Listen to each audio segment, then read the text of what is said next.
आलोक एक गरीब लड़का था। उसकी माँ की इच्छा थी कि वो पढ़े लिखे, लेकिन वो बहुत गरीब होने की वजह से नहीं पढ़ लिख पा रहा था। वो इसीलिए जंगल में लकड़ी काटता था। एक दिन वो जंगल में लकड़ी काटने जा रहा था। जैसे ही लकड़ी काटनी शुरू करी, उसे एक लड़की के रोने की आवाज़ आई।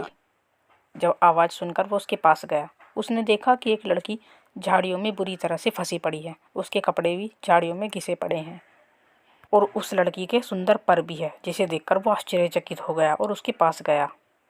तुम कौन हो और इस घने जंगल में क्या करने आई हो? वो लड़की रोते हुए बोली, मैं दिव्या परी हूँ। मैं रोज यहाँ पर खेलने आती थी और आज मैं झील के किनारे खेल रही थी। हाथी मेरे पीछे दौड़ने लगा और मैं भागती भागती इन झाड़ियों में फंस गई। देखो, मेरे पंख घायल हो गए। अब मैं यहाँ से कैसे जा पाऊंगी? आलोक ने फिर बड़े ध्यान से परी को निकाला। परी के पंखों से खून आने लगा था। आलोक ने सामने वाले तालाब से ही पानी लाकर उसके सारे परों को धोया और बोला, तुम्हारे पंख तो बहुत घायल हो चुके हैं। तुम अपने लोक नहीं जा पाओगी। जब तक तुम ठीक हो तुम मेरे घर जाकर रह लो।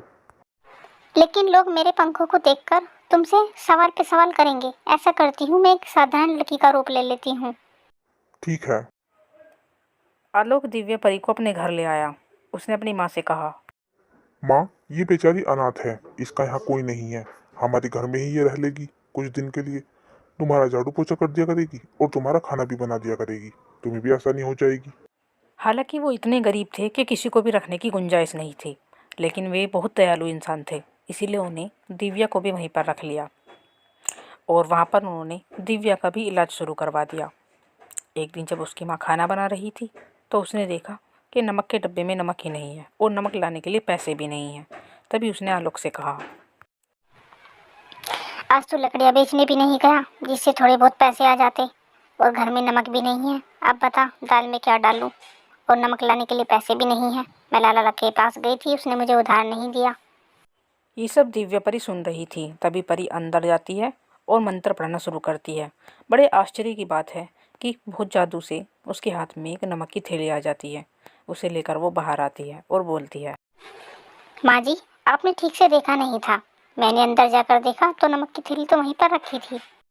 ये देखकर बूढ़ी माँ खुश हो गई। उसने सोचा कि शायद वो पहले ही ले आई थी और शायद उसके याद नहीं रहा।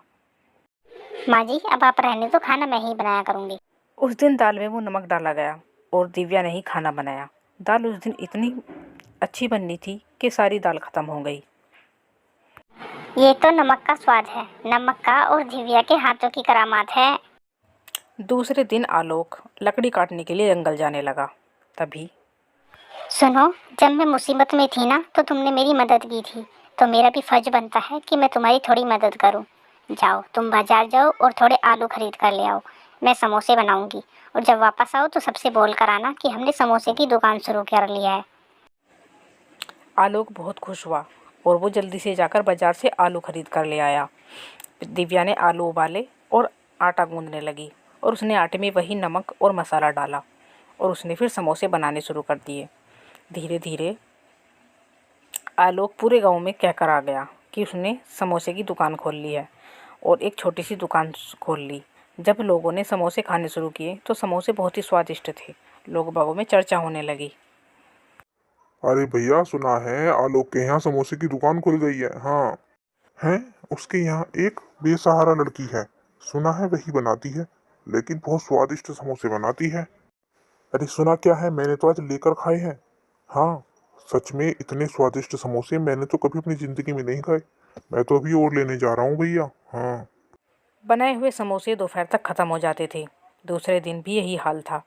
तीसरे दिन उसने ढेर सारे समोसे बनाए, लेकिन दोपहर तक वो सब भी ख़त्म हो गए।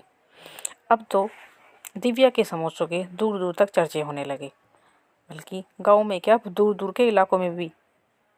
आलोक ये सब देखकर बहुत खुश हुआ और बोला, माँ, अब तो हमारी दुकान अच्छी चलने लगी है और हमारी दुकान के समोसे इतने स्वादिष्ट होते हैं कि लोग लाइन में लगते हैं। लाइन में लगे रहते हैं घंटों तक, लेकिन समोसे लेकर ही घर जाते हैं। इससे पहले नहीं जाते। और ताज्जुब की बात यह है कि नमक की थैली खत्म ही नहीं होती, वो ज्यों की त्यों है। आलोक के पड़ोस में एक बहुत ही ईर्ष्यालु व्यक्ति रहता था।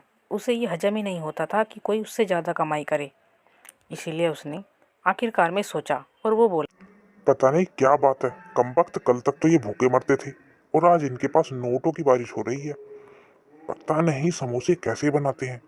लोग घंटों तक खड़े रहते हैं लंबी लंबी लाइन लगाकर, लेकिन समोसे लेकर ही जाते हैं। लेकिन कम वक्त स्वादिष्ट भी बहुत लगते हैं। मैंने भी खाए हैं। कुछ ना कुछ तो बात जरूर है। फिर वो आलोक के घर गया और वो चुप चोरी से देखने लगा। उसने देखा कि दिव्या ने समोसे में ज़्यादा कुछ नहीं डाला था, बस वो नमक डाला था। उसे देखकर वो बोला, इसका मतलब ये सारा कमाल इस नमक का है। क्यों ना मैं इस नमक को ही चुरा लेता हूँ। फिर मैं भी इस नमक को डालकर समोसे बनाऊंगा और मैं भी मशहूर हो जाऊंगा।